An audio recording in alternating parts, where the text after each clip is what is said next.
Welcome to the Writing Gym Podcast. We're here to pump up your writing. And now your host, Andy Brixey, personal trainer at the Writing Gym. Welcome to the Writing Gym interview. I am introducing the wonderful Ms. Annalisa Parent.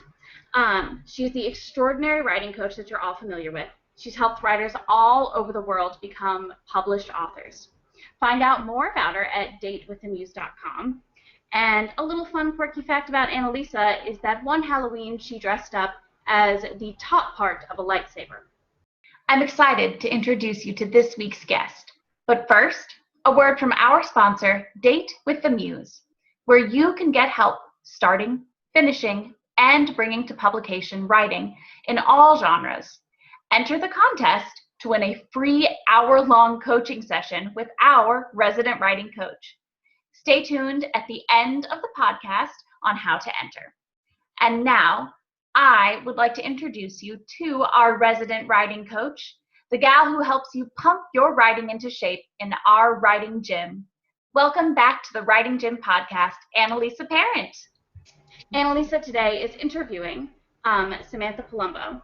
Samantha is a junior at Western New England University who's currently looking to find a summer writing internship for next year and has a ton of questions to ask about that. So welcome Annalisa and Samantha, and you guys go ahead and let us all learn about how to find a writing internship. Hi Samantha, how are you? I'm good, how are you? I am very well. It's great to talk to you today. How's school going? It's going pretty well, a little stressful right now, midterms, but it's good. The life of an English major, right? Yep, so many essays, so little time. Great. So you're thinking about internships. Tell me a little bit more about the kinds of things that you're looking at. So I'm not really sure because I'm in our school newspaper, so I'm really interested in print media, but I know that print media is kind of dying and there's other things out there, and so internships probably that have to do with like things other than like what's like mainstream now, you know, like newspaper stuff. So really thinking toward the future of where print words are headed. Right. Cool. So tell me a little bit about where you see yourself in 10 years. Like, what do you want to do when you grow up? What's the ideal scenario? So I'm a secondary ed major, so ideally I'll become an English teacher. But I also, since I'm really interested in writing, I'd like to not only be a teacher, but also write somewhere along the line. Like, so maybe in 10 years, I would have had experience in education and maybe writing. Okay, great. A woman after my own heart. Do you see yourself writing fiction, nonfiction, both? Where do you see yourself? Where do you think your interests will lie? Probably a little bit of both. Okay. So tell me a little bit about your fiction life and your nonfiction life right now as a writer. So mostly,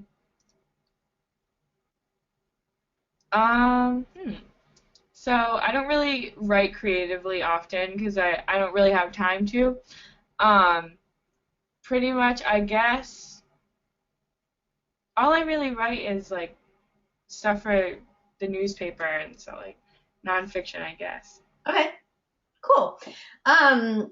So when you think about an internship in the next 12 months of your life, like as you've been kind of flipping through online or whatever, wherever you look on your campus at internships, like what kinds of things that you saw were like, wow, that's the kind of thing that I want to do? I saw one that was involved with a magazine where you, the internship is like following this, like a writer that writes for their magazine, and you kind of like learn through them, and then by the end, like you have to have had a compilation of things you've written along the way with her. So that was really interesting to me, like kind of like shadowing a journalist in a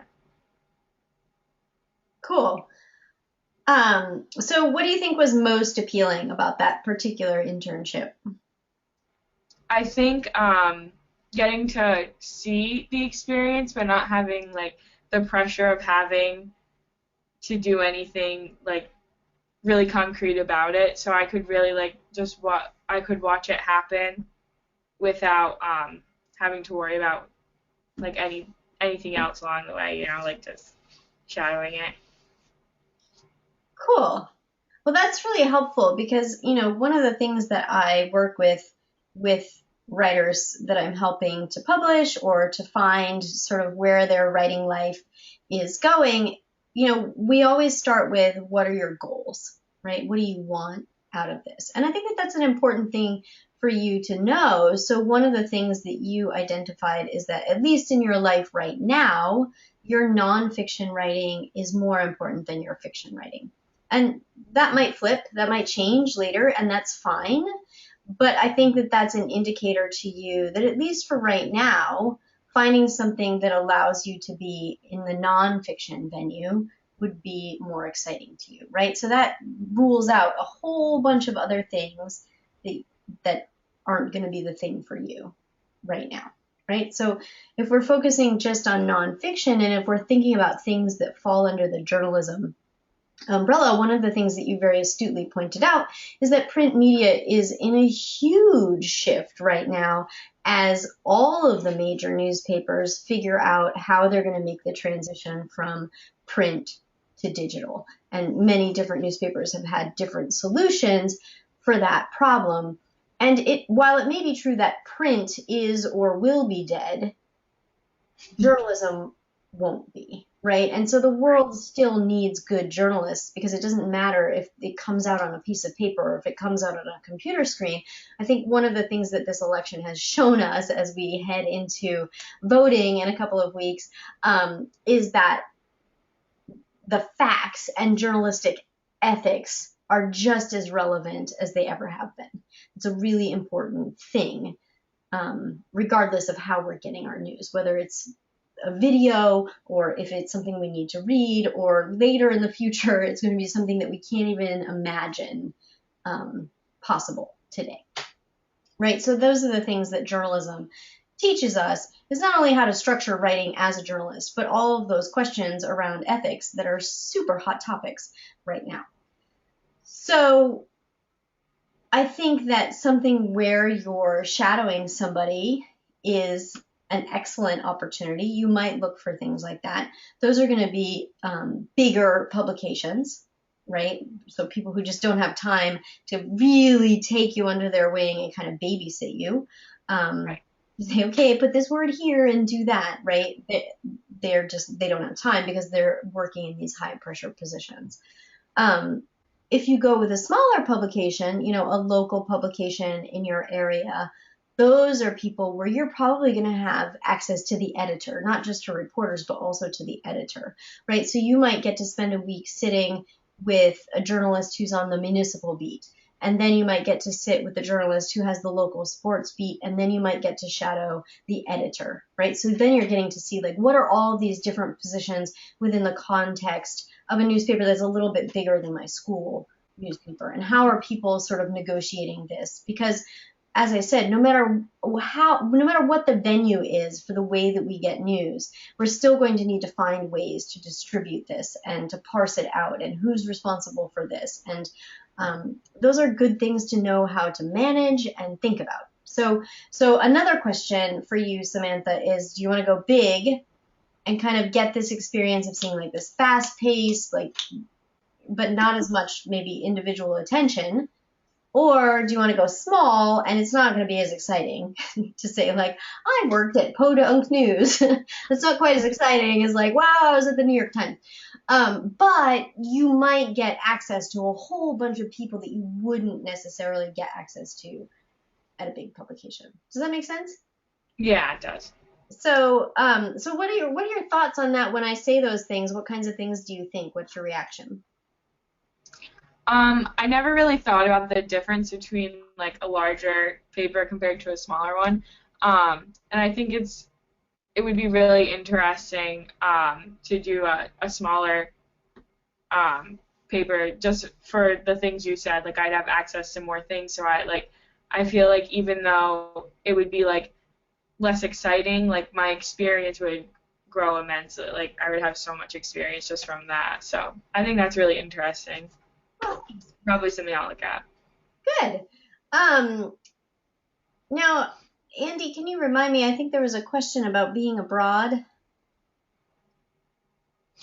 There was a question about being abroad. Samantha wanted to know, as she pursues a writing internship, are there pros and cons of going abroad to seek that kind of exposure? Like, what would, an abroad experience and an internship be versus an American experience? That's a great question. So again, this really comes back to what your goals are, Samantha. So one of the huge advantages of doing an internship, which they may or may not have revealed to you at your college, is the networking opportunities that are available to you. So as a junior, you're 2 years out from being in the real world, and that's going to happen sooner than you think. And once you get out in the real world, the people that you've met before are really important to the jobs that you end up getting. My dog thinks so too. So, you may be working side by side an editor. Thank you, Mia, for the yoga performance. Beside an editor who, moves to another paper and suddenly needs a reporter, or who has an editor friend in another state who needs a whiz-bang writer, and you just happen to be that person. So thinking about those kind of connections is really important. And not that we can really predict where we're going to be, any of us, regardless of our age, 5 years from now. But if you kind of envision, what part of the United States do I want to be in? Or, if I'm going to pursue an internship in England, do I eventually want to live in England? Is that interesting to me? Because if I'm making these connections in England, is that what I want to do? Or Australia or New Zealand or, whatever English-speaking country you decide to go to, is that truly where you want to be? Because these people are going to be wonderful allies for you in the future, and you for them as you work up through your career as well. So that's an important question that I think a lot of college students don't think about. It's super exciting to go to London or Dublin or Auckland, wherever it is that you want to go, but it may or may not have a positive impact on your future career.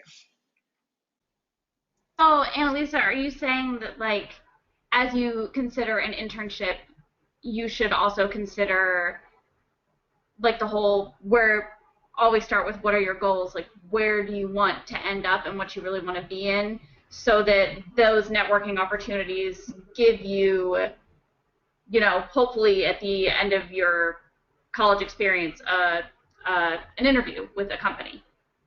Absolutely. And thank you, Andy, for bringing that up. So always starting with your goals, no matter what it is that you're asking. And I think that sometimes it can be really tempting, especially when you look at those internships abroad, because they seem really cool and you're going to get to go surfing or hiking or whatever the awesome things are that place has to offer. And certainly those are interesting, but you have the rest of your life to take vacations too.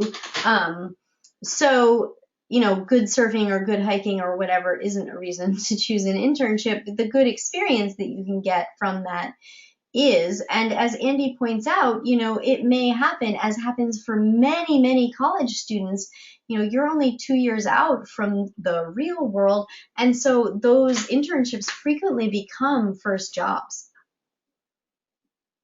Okay, yeah. That makes sense, yeah. And that's something, I know at my university, I wish I didn't ever do a summer internship, and I wish that at some point, I know that at several colleges, it's mandatory during junior or senior year to do an internship in the field that you want to end up in.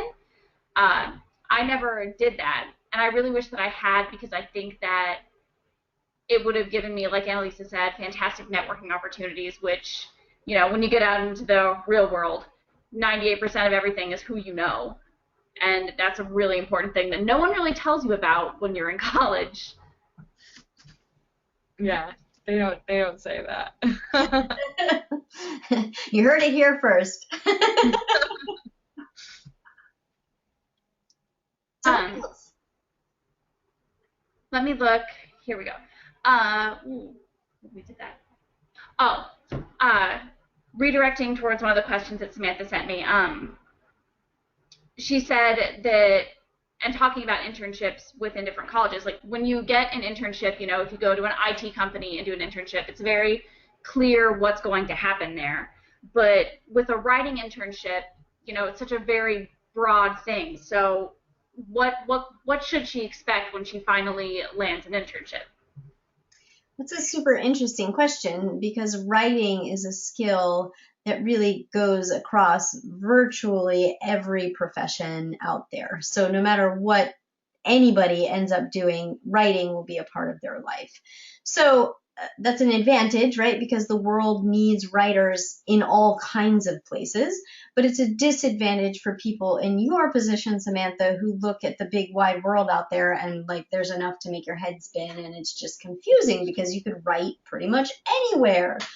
But the opportunity there is to say, like, these are the kind of writing that I love, and I know that about myself. These are the kind of writing that I'm, open to, that I like. Okay, this is the kind of writing that I absolutely hate, and I have no interest in going there ever. Right? And once you've kind of delineated those three things for yourself, then you know the opportunities that you just want to have nothing to do with. You don't care about those. Right? You know the opportunities that you're like, wow, that would just be the top. I would love to have that. And then you have this whole middle category of things like, maybe I'll find something I love in here. I don't know. But that would be really interesting. And the cool thing about college is that it's a really neat time to try out things, right? And so you're like, well, I kind of like frisbees and I really like writing. So what if I took this internship where I get to write about frisbees? And you may find that like that is like, you just love that.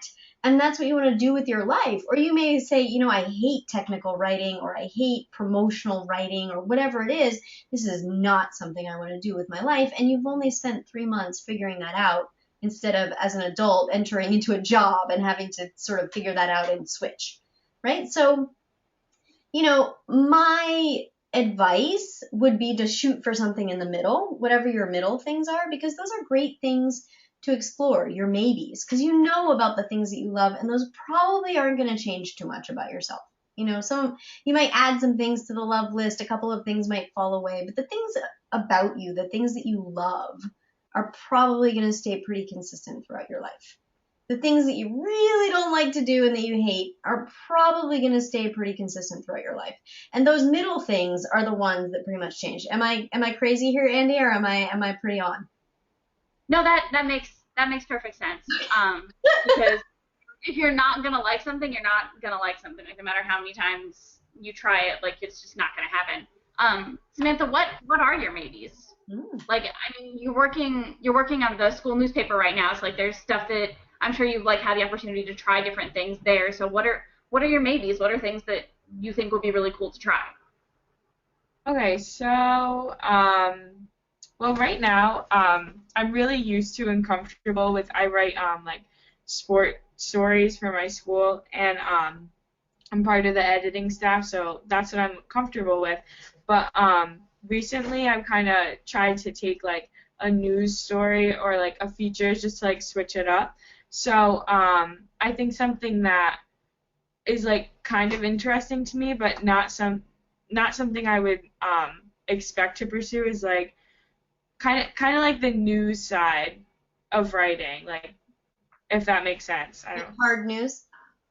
Yeah, like that's been kind of interesting to me lately, especially with like the presidential election and like everything that's going on in the world. That's been jumping out to me, and it's been something that I've been trying to get used to, and I kind of like it, so it's all right. So again, I mean, thinking about that small town newspaper, as someone who wrote for a city newspaper for a decade, I wrote about a large variety of things, and there were beats that I took, hats that I wore that I mean, it was super interesting because were I at a large city newspaper or, a huge publication, I would have been stuck in my one beat. It would have been great. I would have been an expert on that topic.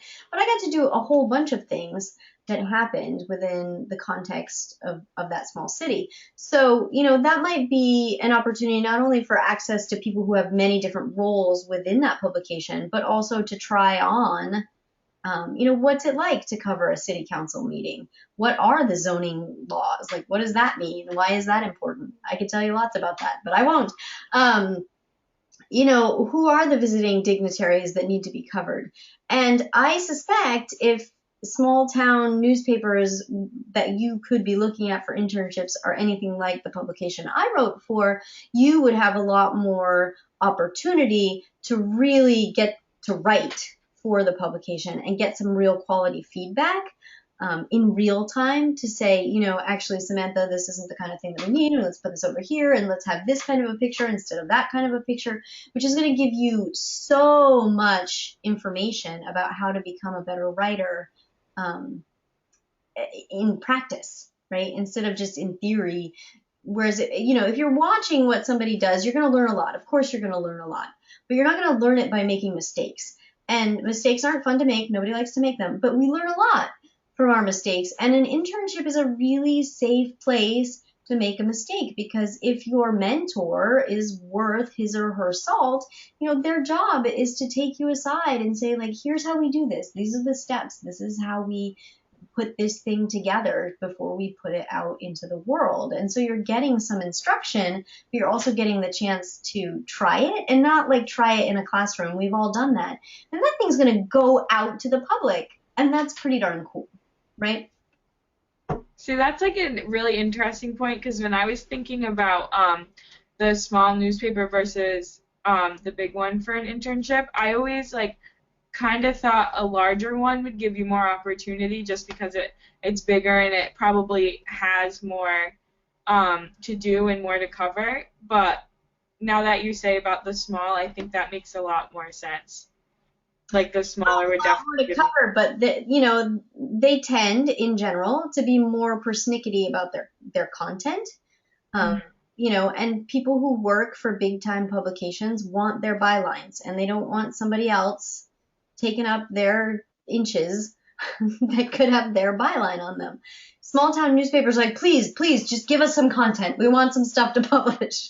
So, that might also give you the opportunity to pitch an editor and say, hey, I heard these people talking about this event that's going on next week. Is anybody covering it for the paper? And the editor might say, I had no idea that was going on. Great, cover it. Go out and do it next Saturday.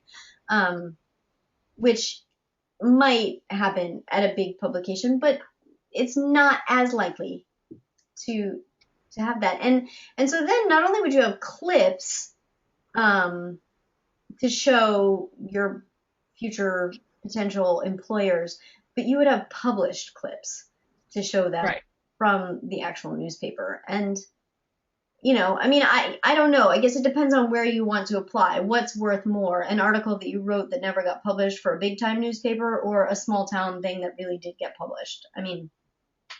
It depends on, again, what your goals are and where you want to be. If you want to write for the New York Times, then writing for a local newspaper may or may not get you there.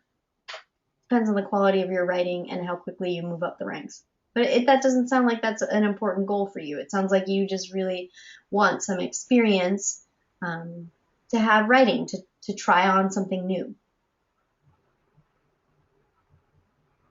And I feel like I don't know anyone who's done an internship at a large newspaper, but I do know people that have done internships at large law firms, large publication companies, and large companies like that hire, rather. They don't order them. I mean, they probably do order you around.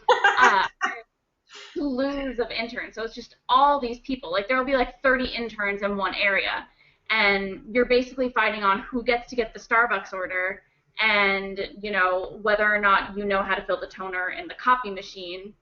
And although a couple of them, it's led to more networking opportunities, it also hasn't given them any kind of specialized experience in their field except for going to get Starbucks. So, like, everything that Annalisa is saying, we're, like, working at a small local newspaper. I have a friend who did that in high school. She just, like, worked and did a couple small stories, and now she's one of the editors of the newspaper. So, you know, that's a possibility. It's a big thing, which I had never really thought about. That's pretty cool. Thank you, Annalisa, for more of your great writing advice. Annalisa is the resident writing coach in the Writing Gym.